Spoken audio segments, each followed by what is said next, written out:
చదివా రెక్కల గుర్రాలుంటాయని నమ్మడానికి ఎంత బాగుందో.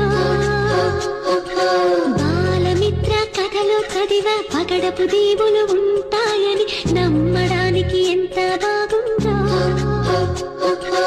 నా కోసం రెక్కల గుర్రం ఎక్కి వస్తావని పగడపు దీనికి నువ్వే